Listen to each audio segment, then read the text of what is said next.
Buenos dias, Gunners Collective TV. Back at it, you already know, like a motherfucking smack addict, right?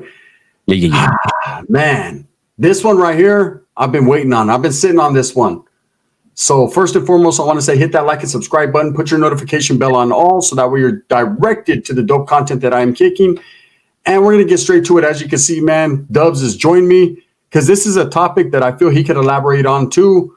Having been in the youth authority like myself and seen it firsthand. So what I wanted to talk about today is it's fiction, I guess, but it's a what if from our perspective. What if Wes Watson, Big Wes, right, would have went to the youth authority? How would it have been for him in our era? Since he's around, well, he's younger than us, but in our era, from what we've seen, how would it have been? What's up though with it, Dubs? I'm right here chilling. It's one of those things. It's like earlier when we were talking about sports eras, but this is different. In the YA experience, shout out to the Woods that were keeping it solid in YA. They were beasts. Yes. But it was very hard on them. For the ones that didn't keep it real. The California Youth Authority, let me just start with, I've told the story. There was two dudes that were enemies, and every day one called the other one, hey, come on, and they would go get down. Boom, boom, boom, boom, boom. Every day. And the same dude won every day. And finally, one of the dudes said, hey, Holmes, I'm tired of getting my ass whooped. I don't want to fight you no more. And the Vato said, every day you're going to come in here and you're going to give me a head then. And the Vato did. Instead of being a man and just picking up a piece and saying, I can't beat this dude up, I'm going to just, murk him. Yeah. He became that guy. He became his punk. So I say that to say, we're not doing the saying this based on race, right? Yeah. That type of shit right there would have never been allowed in the Department of Corrections, in the adult Department of Corrections in California, in the California Youth Authority.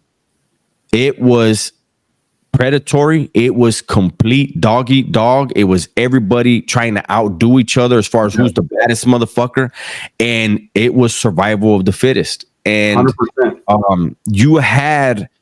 When it came to raza and blacks, they came from a gangbanging background. Not a lot of the whites did. You could have had a white kid that, he was a regular dude out there on the streets, and he burglarized the house and maybe wind up killing somebody out of fear. And now he winds up with all these gang members, and he was considered prey. And so Wes Watson would have, this is what would have happened. And I'm just doing more speaking right now just because it's the beginning, because Gunner knows this. Yeah. The whites in YA were going to run with the Southerners, the ones that were really with it, right? Until they had enough numbers to where they can break off and do their own thing.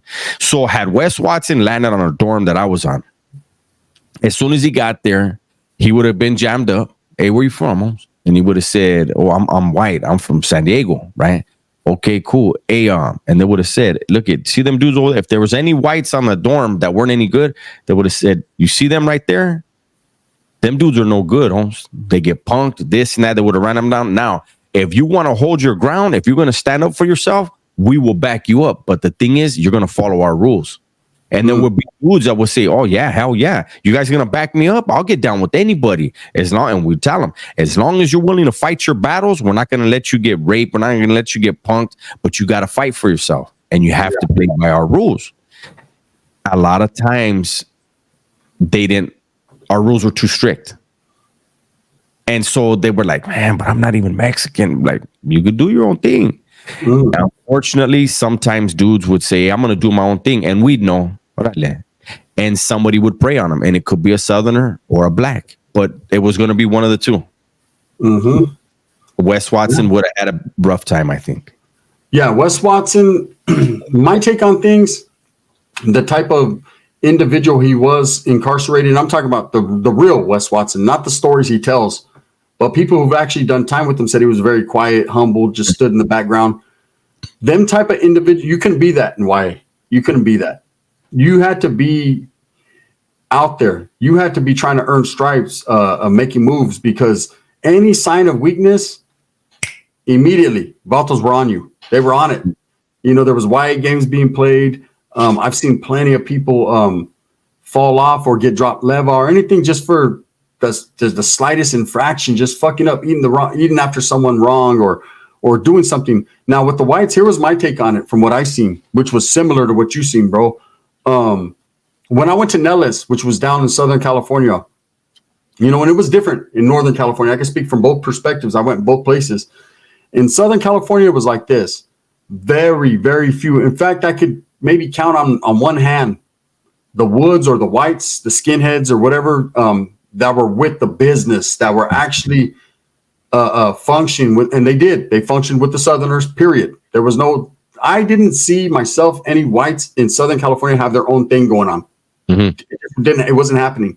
Not at that time, in the early 90s. They functioned with the Southerners. And again, the ones that stood solid, man, beasts, beasts. Just, they were the ones kicking off the riots. They were the ones fucking laying demos down. They were no joke. The ones that didn't or slightly hesitated, I hate to say it, but in Nellis, they were getting sexually assaulted bad, constantly. And I'm not going to say which groups were doing that just because I don't want to put those labels on people. But I'll tell you this, in YA it was very, very different.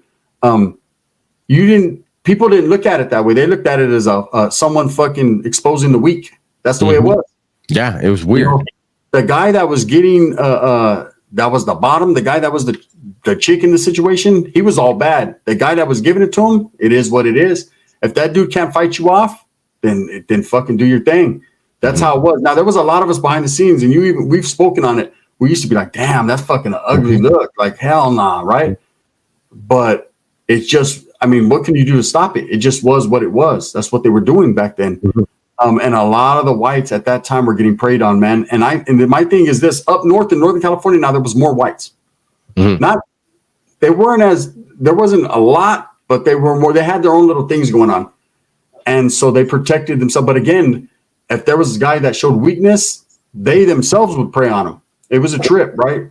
So there was a lot of young white kids, white dudes, man, that went into the youth authority that had it very bad because, like you said, Southerners, Northerners, blacks come from the street gang mentality for the most part. They already know what it is. They're already involved in the mix.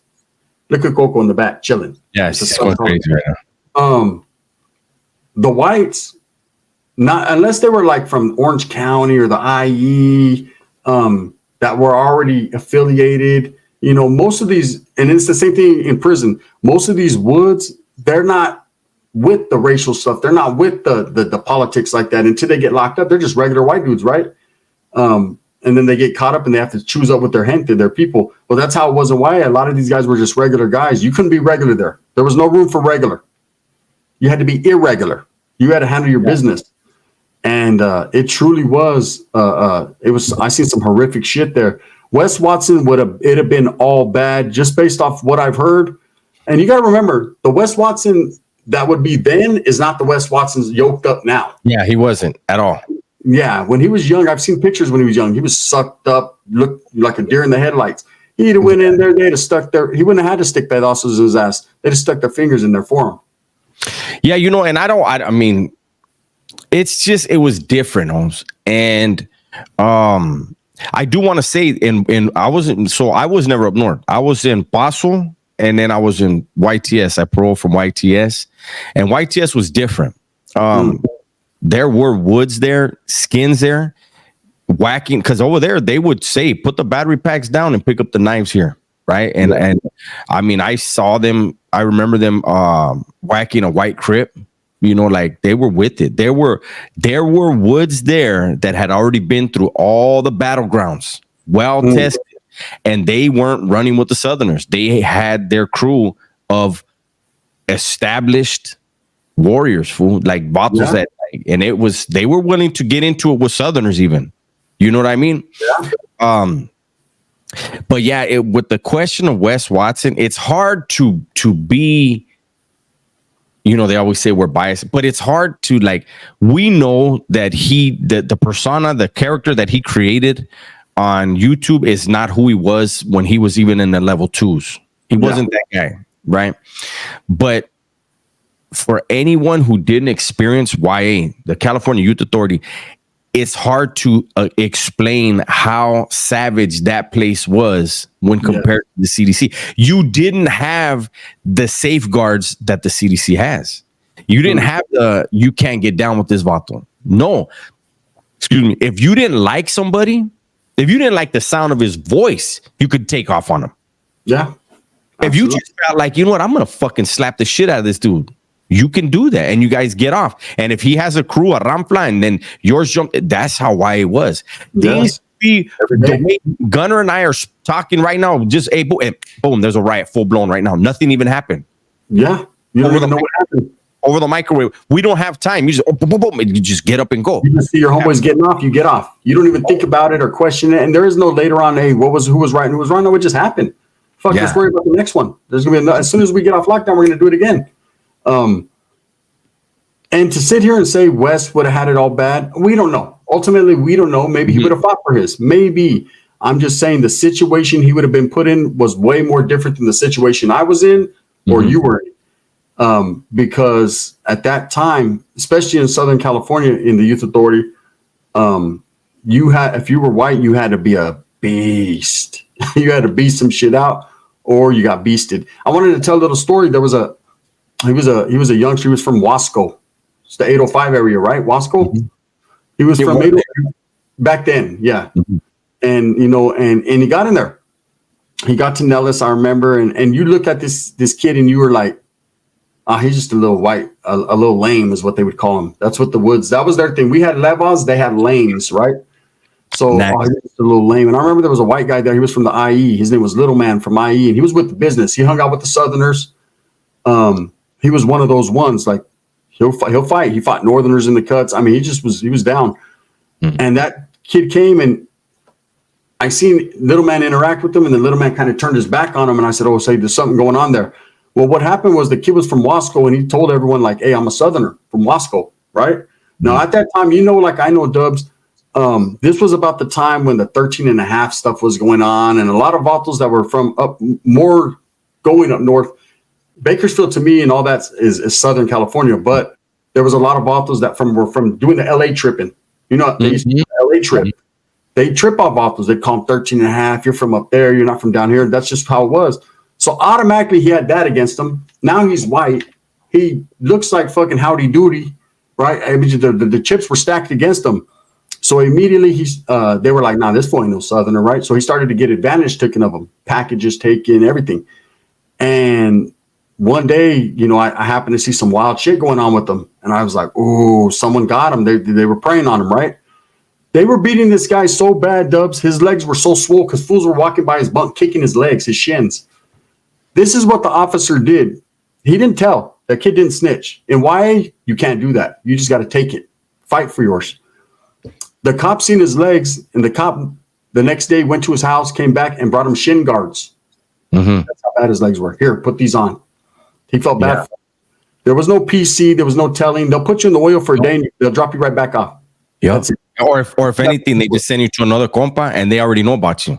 Yeah. Everybody knows who's a leva on which compa, which is a unit. Compa is like a dorm, a unit. Yeah. Who's leva, who's a punk. And something I want to put into perspective is this. Dudes that I saw that were punks that were getting pimped out. Imagine this, you guys.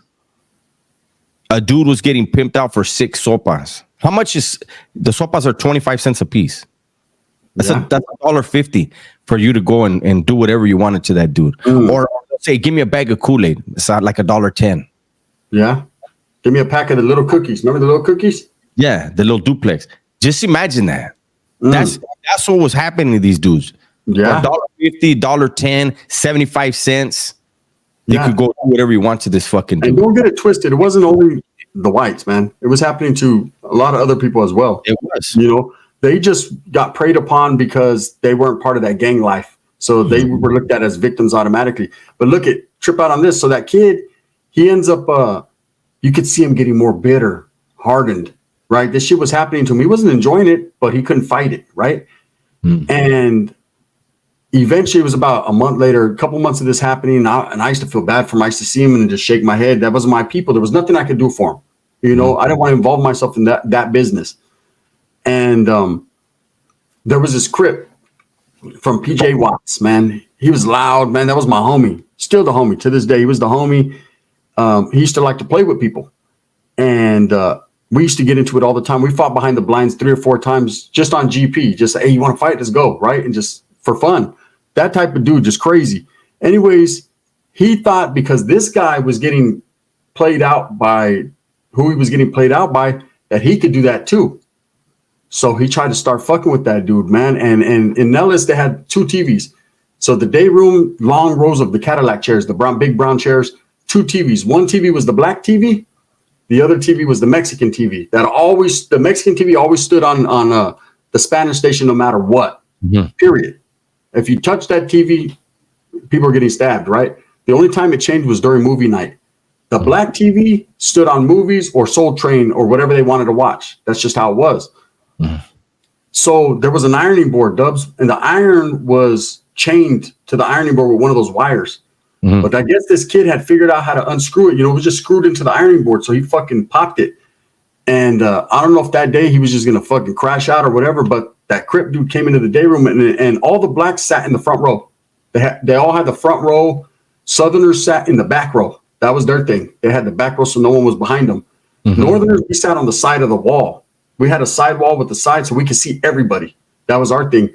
And then Southerners were so deep, they had like the last 3 rows. You know, blacks had like the first 3 rows. And then the white dude sat with the Southerners and whatever Asians or whatever. You know what I mean? They were mixed up. But so anyways, this dude, this Crip was right there in the front. And he starts fucking with that dude's ironing some Southsiders pants. That white dude, I mean, he was in there doing everything, washing clothes, ironing pants, whatever. And he's doing it. And this dude thought he could play with them. And he slapped him on his ass like, hey, that's me next. And that motherfucker beat him damn near to death with that iron, Dubs. And the whole time he's screaming, I ain't your punk. I ain't no punk. I ain't no punk, right? And everyone was like, oh, shit. If he would have just did that in the first place, got off like that, none of that would have ever happened to him. You have to lay a demo down. See, that's the thing. When I think about Wes Watson, I think of how bad he would have had it. I'm not saying that he would have went out like that, but the odds were not in his favor. Let's just say that. Get tested. Even if he runs with the Southerners, he's going to get tested. That's everybody got tested in YA. But I want to make sure that while we're talking all this, believe me, there's guys that were never in YA, probably never in jail, and they're listening to us. And right now they're saying, shit, I would have fucking stood up to everybody. I wouldn't have did this. I wouldn't have did. Let me just let you guys know. The flip side to what we're talking about, there were dudes that would come. I remember one dude in Paso, big ass dude, Mexican, big ass dude. And when he got there and he was ran down, they gave him. So what they would do, they would usually give you a little piece of paper with some of the rules, and they'll tell you, hey, we're going to run you down the rest, you know, when we get programmed. And they gave him the reglas, and he read them, and he goes, hey, what's this? Who is this for? And they go, it's for you. And he goes, oh, nah. And he gave the rules back. Nah. That's for you guys. I do what I want to do. And the homie was like, oh, serio? Oh, Spencer, I didn't know that. It's all good. They, in the middle of the night, the metal heads on the sprinklers, those ones, yeah. Crack this fucking head open. There you go. So the tough guys get put in their place as well. You're gonna listen to the fucking rules and you're gonna do whatever's going on, but you're not gonna be allowed to think, oh yeah, I can do whatever. I don't fuck your rules. Okay. Well, whoever you were supposed to be with will set you straight. Nobody in the California Youth Authority walked solo. Nobody did what they wanted to do. Everyone was part of a group, just like in prison, the same rules. Everyone was part of a group, or you were gonna get fucking everything you had took. Period. Believe me, their motherfuckers were at the doors like vultures waiting for any weakness. And man, there were some tough guys, legitimate tough guys that would be sucking chorra fucking 2 weeks later. You know what I mean? It's crazy. And it's like I was telling Gunnar and I were talking about it last night. How the difference between Nellis and Paso, where Nellis was a lot more gangbanging, Paso was mandatory gangbanging and racial riots a lot, right? And I remember, and I'm going to say the names. I remember we were going to have a riot We actually had 2 riots that day on Nipomo. Chinaman should remember this. Chinaman, Damian Porter was there. We had 2 riots that day, but we didn't know about the second. Well, you always know usually in Hawaii, there's going to be a run back, right? But so we had it scheduled. We were going to kick it off, and it was scheduled to right after lunch on the movement. When you're moving out, as soon as they say move out, that's when that was the boom. When the Hura says, all right, move out. Because remember, they did the count. They count the whole road, and then they call 325 YA 17 or whatever it was, and then 75 on the movement to education. So when we heard them call it in, as soon as they say move out, that was the goal. Kick it off, right? Yeah. And it was like right before lunch, a new dude came from the fish tank. It was Smokey from Coachella. 52nd Street from Coachella. He came in. Dude from West Side Banning. Said, man, that's my enemigo right there. He went up to him and he said, hey, where you from, Holmes? And he said, I'm from Coachella. And he says, check this out. We're going to get off right now on the blacks. As soon as this riot's over, we're getting down. That's how YA was. Like, no, we got to back each other up. I fucking hate you. We're going to get down, but we're going to ride with each other and handle this. And as soon as this is over, tomorrow we're getting down. That's how YA was. Yes. And there was no protective custody, no SNY yards, nowhere to run. Look, if you went to the cops, and you got to understand, in Nellis, and I'm sure in Paso as well, but in Nellis, a lot of these GSs and YCs were youth counselors. They were the ones that wore the plain, their own clothing. GSs wore the cop uniform. GSs were under the youth counselors. Youth counselors went to college. They had a little bit more. The GSs were for security. 90% of them were gangbangers. 90% of them were part of barrios, and some of them still active currently at that time. Yeah. So imagine, and in the compa I was at in Nellis, there was 2 dudes from 60s there. Big T and TS, 2 big black dudes. One was fat, the other one was big. Yo, they were both from 60s. There was a dude that had fucking LA on the back of his neck. He was a GS that always worked there, big old Rocha. He was a straight up Southsider. Showed hella that he brought him all the fraus, right? And then our counselor, or the senior, it's called the senior. He's the main one running the compa. He was an old Southerner. He used to tell everyone all the time, I'm from White Fence, right? So imagine a Northerner or anyone else walking up to him like, hey, man, I can't make it here. They says, man, you can get the fuck on. You better tough up. Die, motherfucker. Die. Straight up. Yeah, you would hear who that's telling him, you better fight. The fuck am I fight? Do? Yeah, and you better not fight on my shift, motherfucker, because I ain't trying to do paperwork, or now I'm going to fuck you up. It was bad. It was horrible. Horrendous. Anyways, back to the thing. Would Wes Watson have made it in YA? I don't know. But he definitely would have been tested just like everyone else. And if he would have went in there firing it up, that means lying, firing it up. That's why he's saying, right? If he would have went in there firing anything up or acting the way he acts now, they'd have fucked him straight up. Just being honest. Yeah, he would have been tested, and to make it clear, if he would have ever tried to create that character that he does now over there, he would have had everybody on his ass. It would have been bad. Everybody would have called him out there would have been a line to fuck that dude up every day. Every day. And it's when we say every day, literally every day. They don't ease up on you. It's when you're on the radar, they fuck with you, beat you, kick you, spit on you every single day until you finally someone happens to walk by and feel sympathetic and notice, and they move you. And where are you going to go? To another compa, and everything follows you. You go to, maybe you might luckily get up north and could maybe start over. But if you go to Paso, you go to Tia, you go anywhere else, they're going to hear about you. There's going to be someone always leaving on that bus with you. And immediately as soon as they get there, they're going to say, hey, that fool was Leva over there. That fool was sucking chorra. That fool was, they took all his shit, and they're going to be like, oh, is that right? And then they're going to take all his shit too. So just what it was. Anyways, with that being said, man, I appreciate you guys. I appreciate Dubs for, man, joining me on this one to give you guys a little bit more perspective on how it was. And like I said, we were in 2 different institutions. That's what they called them. 2 different places. Same bullshit, There was a few differences, but for the most part, it was the same old bullshit.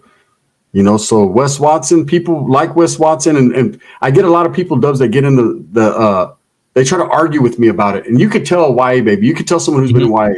Vatos that try to argue, oh, this. I'm like, bro, you ain't been there. Stop it. There was an individual, man. I ain't even going to say his name. It ain't worth my time. But he went to Ventura, right? And he tried to tell me a funny ass, fake ass story about pulling up from Ventura to Nellis. And usually you went from Nellis to Ventura, or you didn't go to Ventura and then go to Nellis, right? Unless you fucked up real bad in Ventura, but no one was doing that. And he pulls up and immediately they put him in Nixon, which was the shoe there, and he's getting off. And stop it. I don't believe none of that shit. But here's the thing, and this is a fact. If you had ever been at any other institution and you put in any kind of work, you would never see Ventura. They would laugh at you if you try to get sent over there. I know exactly who you're talking about now. Yeah. He's another guy that we never had a fallout with, and he talks shit about us to other people. And I hear about it from time to time. You know, it's a trip. But hey, that's another story that we will never tell. Yeah. You know, when I asked him his Y number and there was like a letter in front of it, it wasn't an M number, I knew. Like, what is that? Yeah. Yeah. He was like, I'm like a G, whoopty woo. I said, bro, shut the fuck up. Yeah. You ain't never been there. You ain't never been a YA, bro. Maybe your sister was a Ventura, but you weren't. Damn. With that being said, thumbs up or thumbs down. Heavy's going to be the head that wears the crown. I'm going to continue to strive for what I truly and honestly believe in, and that's the betterment of all people. You know, again, we're not going in on Wes Watson to clown on him or anything. We're just speaking facts here and telling you what could have been the case, man. And it would have been unfortunate, but it was ugly back then. Anything else to say, Dubs? No, that's it, man. Thank you, guys. All right, now.